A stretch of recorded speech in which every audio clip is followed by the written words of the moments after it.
Buenos días. Vamos a compartir la palabra en Mateo 23, que dice como título, contra escribas y fariseos. Entonces Jesús habló a las multitudes y a sus discípulos, diciendo: los escribas y los fariseos se sentaron en la cátedra de Moisés. Haced y guardad, pues, todo cuanto os diga, pero no hagáis conforme a sus obras, porque dicen y no hacen, y atan pesadas cargas, y las ponen sobre los hombros de los hombres, pero ellos no las quieren mover ni con su dedo. Antes bien, hacen todas sus obras para ser vistos por los hombres, porque ensanchan sus filacterías y alargan los flecos, y aman el primer reclinatorio en las cenas y los primeros asientos en las sinagogas, y los saludos pomposos en las plazas, y que los hombres los llamen rabí.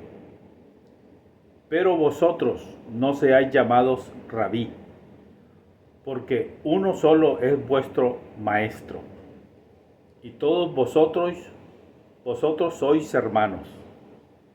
Y a nadie llaméis Padre vuestro en la tierra, pues uno solo es vuestro Padre, el celestial. No seáis llamados caudillos, porque uno es vuestro caudillo, el Cristo. Y el mayor de vosotros será vuestro servidor, porque el que se enaltezca será humillado, y el que se humille será enaltecido. Pero ay de vosotros, escribas y fariseos, hipócritas, que cerráis el reino de los cielos delante de los hombres, porque no entráis vosotros, ni dejáis entrar a los que traten de entrar. Ay de vosotros, escribas y fariseos hipócritas, que para hacer un prosélito recorréis el mar y la tierra, y cuando llega a hacerlo, lo hacéis 2 veces más hijo de la gehenna que vosotros. Ay de vosotros, guías ciegos, que decís: todo el que jure por el santuario nada es, pero quien jure por el oro del santuario debe. Insensatos y ciegos, porque ¿qué es mayor, el oro o el santuario que santificó el oro? También decís: todo el que jure por el altar nada es, pero quien jure por la ofrenda que está sobre él debe. Ciegos, porque ¿qué es mayor, la ofrenda o el altar que santifica la ofrenda? Así pues, el que juró por el altar, jura por él y por todo lo que está sobre él. Y el que juró por el santuario, jura por él y por el que habita en él. Y el que juró por el cielo, jura por el trono de Dios y por el que está sentado en él. Ay de vosotros, escribas y fariseos, hipócritas, que diezmáis la menta, el eneldo y el comino, pero dejasteis lo más importante de la ley: la justicia, la misericordia y la fidelidad. Esto era necesario hacer sin dejar aquello. Guías ciegos, que estáis colando el mosquito y engullendo el camello. Ay de vosotros, escribas y fariseos, hipócritas, que limpiáis lo de fuera de la copa y del plato, pero por dentro están llenos de rapiña e intemperancia. Fariseo ciego, limpia primero lo de dentro de la copa, para que también lo de fuera sea limpio. Ay de vosotros, escribas y fariseos hipócritas, que os parecéis a sepulcros blanqueados, los cuales a la verdad se muestran hermosos por fuera, mas por dentro están llenos de huesos de muertos y de toda inmundicia. Así también vosotros, por fuera, ciertamente aparecéis justos ante los hombres, mas por dentro estáis llenos de hipocresía e iniquidad. Ay de vosotros, escribas y fariseos hipócritas, que edificáis los sepulcros de los profetas y adornáis los monumentos de los justos, y decís: si estuviéramos en los días de nuestros padres, no hubiéramos sido sus cómplices en la sangre de los profetas. De modo que dais testimonio contra vosotros mismos de que sois hijos de los que mataron a los profetas. Colmad también vosotros la medida de vuestros padres. Serpientes, engendros de víboras, ¿cómo escaparéis del juicio de la gehenna? Por tanto, he aquí, yo os envío profetas y sabios y escribas.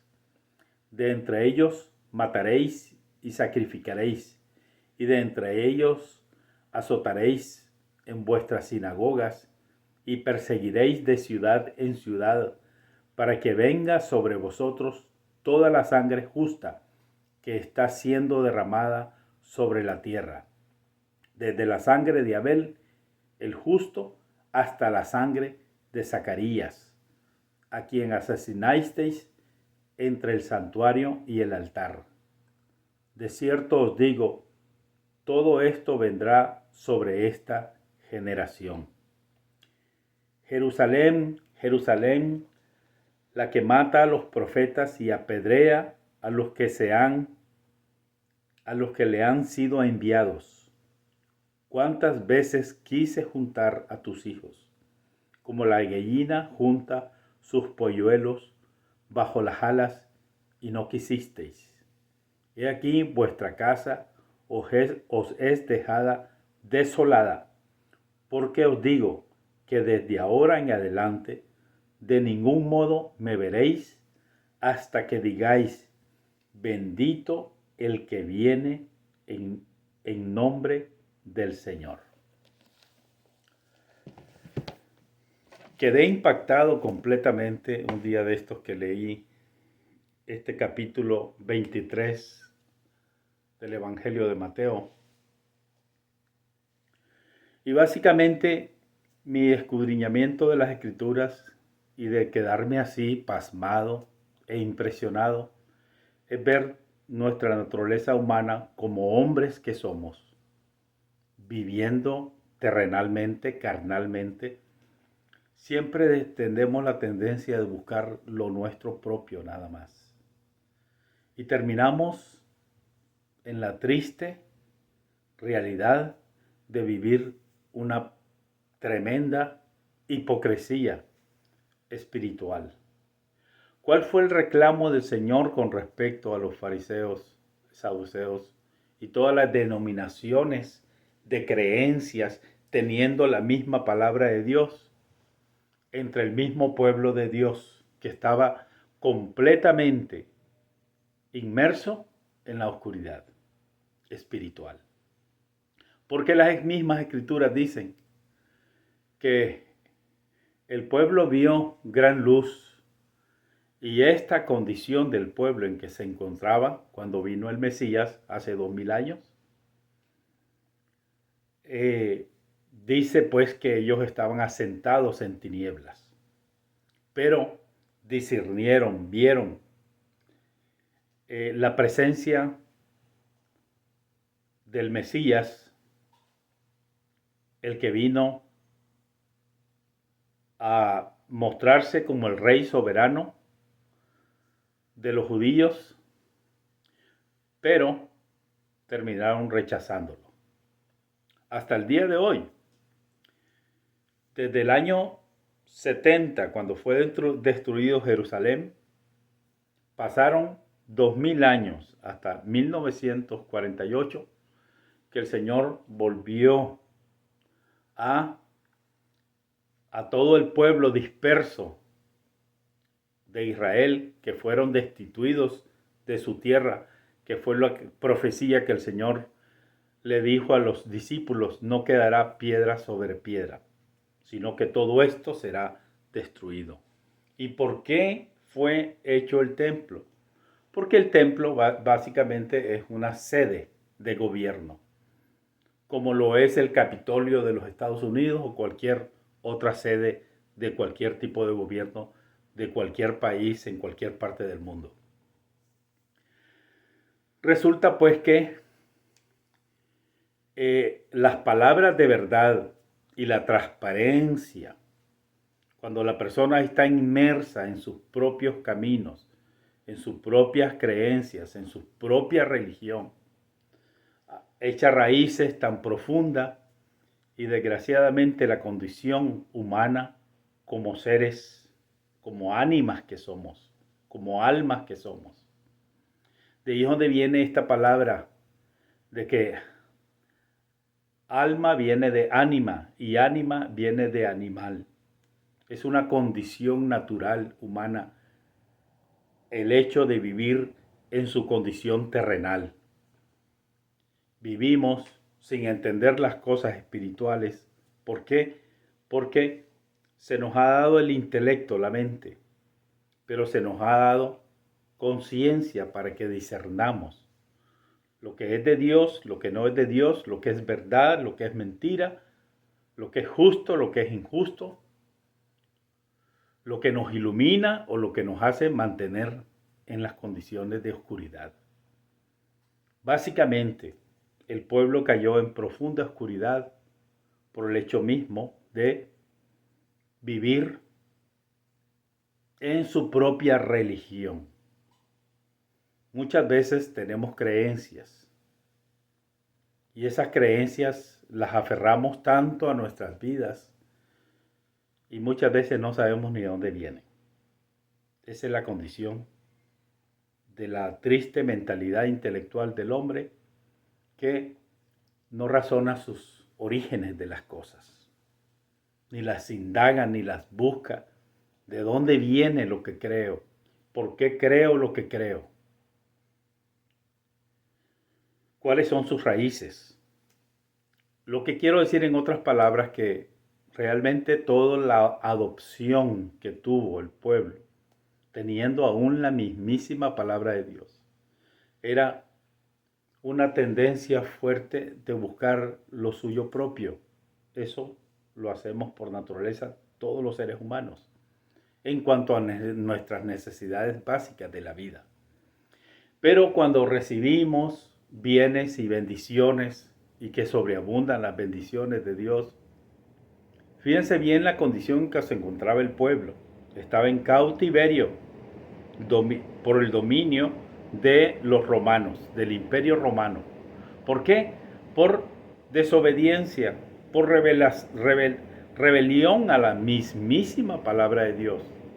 Tenían en sus manos la palabra de Dios, la hablaban perfectamente bien, tan bien dicha que el mismo Señor, como lo dice este capítulo, que estaba bien dicho lo que ellos decían, pero contradecían la palabra con sus hechos, haciendo de diferente manera. Digo, opuesto, porque una cosa es decir palabras muy bonitas, pero otra cosa es estar viviendo de diferente manera. Ellos buscaban lo suyo propio, no lo que era de Cristo. ¿En qué está basada la palabra de Cristo? En la verdad. Y la verdad nos hace libre. Entonces ellos tuvieron su religión propia, que es una apariencia de actividades religiosas, pero su corazón estaba completamente lejos y completamente opuesto a la voluntad de Dios. No practicaban verdaderamente los mandamientos, porque no amaban. Pero todo lo que era para ellos, eso sí amaban. Todo lo que era para su propio bienestar y para su propia complacencia, eso sí lo amaban. Es la triste realidad en que caemos a lo religioso muchas veces sin saber qué es lo que estamos haciendo o qué es lo que estamos practicando.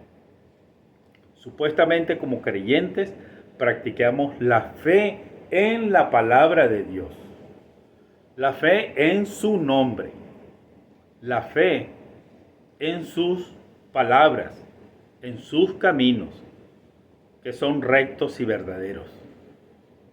Ayer precisamente reflexionaba mientras escuchaba unas enseñanzas muy significativas e importantes, que hoy en día es necesario oír la palabra de Dios y poner oído, poner el corazón y procurar entender. Porque si no entendemos, entonces, ¿para qué? ¿Acaso no es una gran necedad de parte nuestra que nos entre por un oído la palabra de Dios y que nos salga por el otro oído y no la ponemos, no la dejamos que se arraigue, que se enraice en nuestros corazones? Esa es la causa de la insensatez, de la necedad y la dureza del corazón humano, que no responde a la buena voluntad de Dios para iluminarnos, para bendecirnos, para darnos conciencia de su amor, de su justa causa. Por eso es que el Señor decía, es bueno estar haciendo una buena presentación de las cosas de Dios. Pero si verdaderamente olvidamos la justicia, la misericordia y la fidelidad de Dios para con nosotros, entonces, ¿qué realmente estamos haciendo? No estamos haciendo absolutamente nada, ni por nosotros ni por los demás.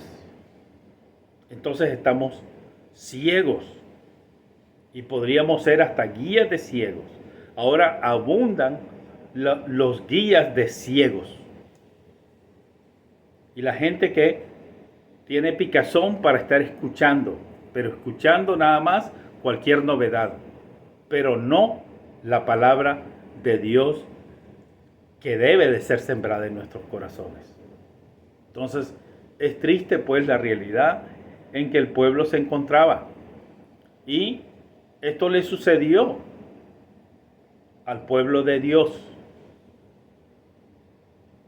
Y todas las parábolas expresadas revelan y están enfocadas al conocimiento y al entendimiento del reino de los cielos.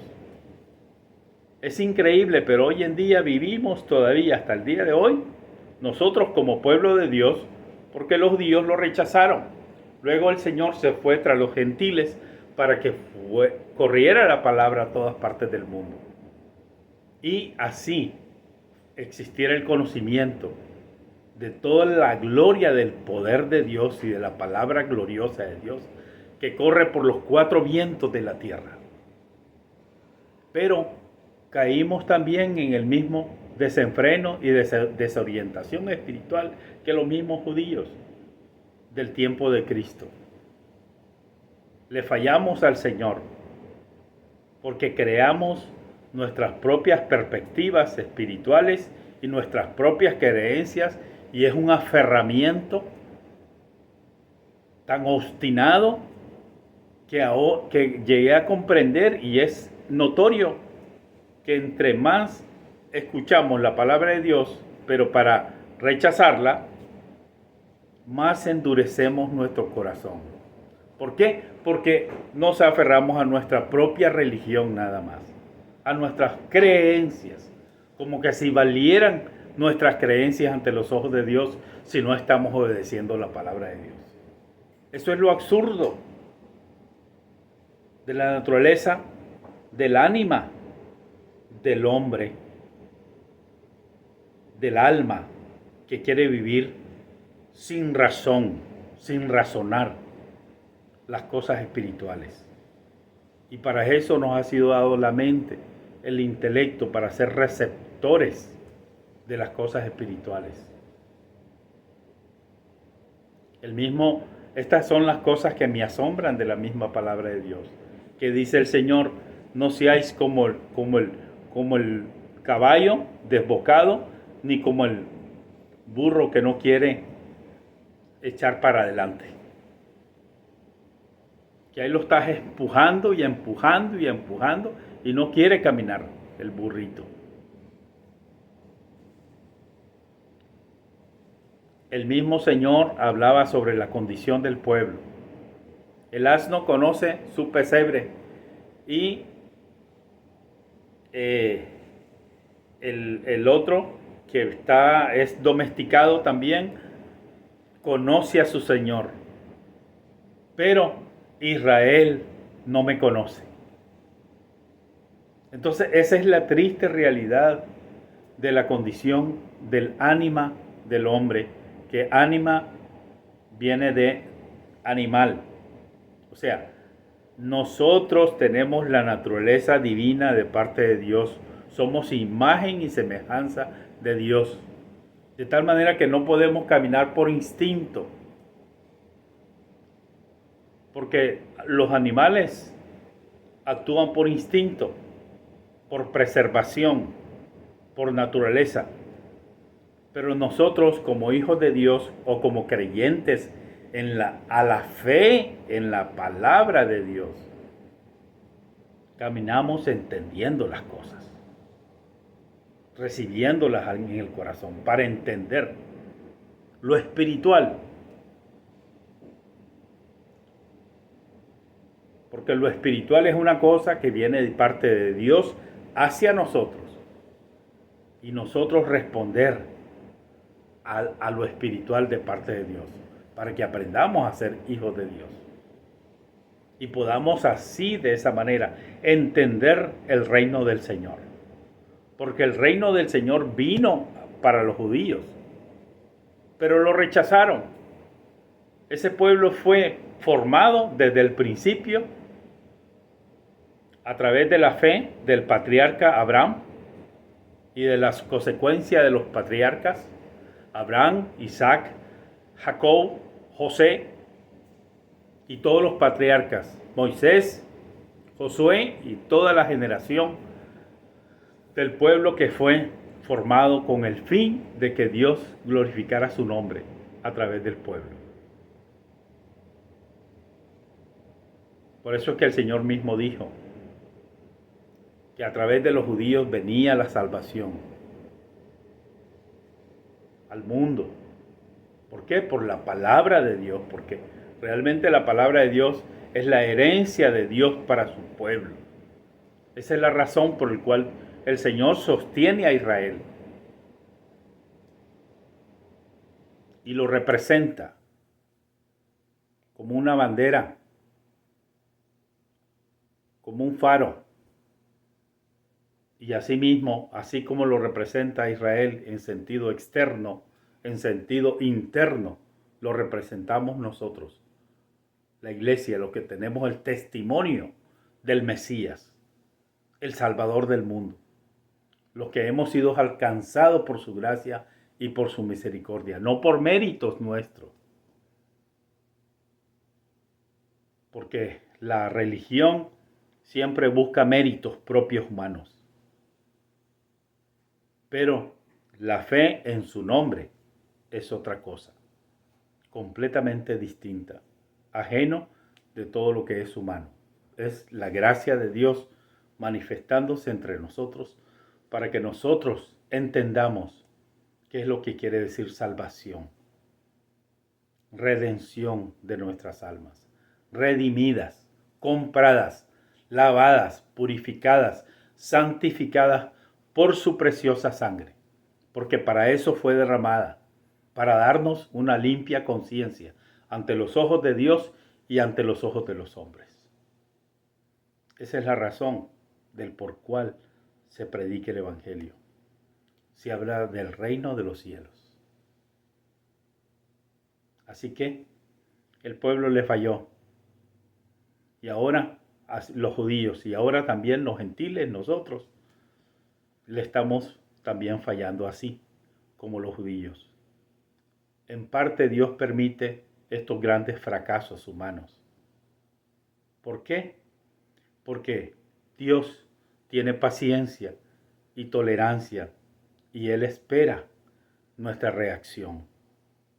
Espera que nosotros respondamos a reconocer que verdaderamente desde el punto de vista religioso, fracasamos ante los ojos de Dios. Y ese fracaso nos debe llevar a un genuino y verdadero arrepentimiento de corazón ante sus ojos, para que podamos ser un genuino y verdadero testimonio ante el mundo, ante los demás, ante nuestra familia, ante nuestros vecinos, ante las personas que nos conozcan. Y así, de esa manera, al recibirlo al Señor como Rey soberano en nuestros corazones, que se entrone dentro de nosotros su Espíritu Santo, entonces podemos entender el reino de los cielos. Así que el Señor, esta fue la última predicación que Él hizo para con los fariseos, saduceos. Por eso es que el Señor dijo: hablaré a las multitudes y hablaré a mis discípulos, para que escuchen mi palabra y para que se den cuenta por qué fracasó el pueblo de Israel. Y por qué la palabra de Dios tuvo que continuar para con nosotros. Pero eso era parte del glorioso plan de Dios, de que la palabra de Dios se glorificara a todas partes del mundo. Y el Señor está glorificando su palabra. El Señor está glorificando su nombre. El Señor está trabajando en todos, en judíos, gentiles. Y el Señor tenga misericordia también para que trabaje abundantemente para el pueblo musulmán, para que se conviertan al Señor y no anden con la mentira de la gran farsa de lo que es el supuesto Corán, que no es palabra inspirada por Dios. Solamente la sagrada palabra de Dios, desde el Génesis hasta Apocalipsis, es la palabra gloriosa de Dios que debemos de recibir en nuestros corazones y convertirnos y arrepentirnos y volvernos a Dios de corazón, porque solamente en Él hay esperanza. No puede haber esperanza en el hombre que nos promete en política y en religión muchas cosas que son mentiras, porque todo lo que es lengua humana, lengua carnal, donde el hombre busca lo suyo propio, la gloria de los hombres y no lo que concierne a lo que es la gloria de Dios. Así que por eso es que el Señor dijo: Jerusalén, Jerusalén, que matas a los profetas. Pero que ahora estamos en otros tiempos. El Señor en su misericordia quiere que tanto judíos como gentiles nos volvamos al Señor, porque Él quiere la hermandad de todos, de nuestra humanidad, y que aprendamos a reconocer que Él vino a reconciliar nuestras almas para con Dios y concedernos el sello del don de su Espíritu Santo para que tengamos armonía y paz los unos para con los otros. Pero la crisis, el apocalipsis del fin de todas las cosas se acerca y ya estamos a las puertas. Por eso es que el Señor dice que confiemos en Él y que no confiemos en los hombres. ¿Por qué? porque todo camino del hombre que le da la espalda a la palabra del viviente, del Dios viviente, terminará en absoluto y rotundo fracaso. Pero todo aquel que confía en el Señor será salvo y será guardado del mal, como lo dicen las Sagradas Escrituras.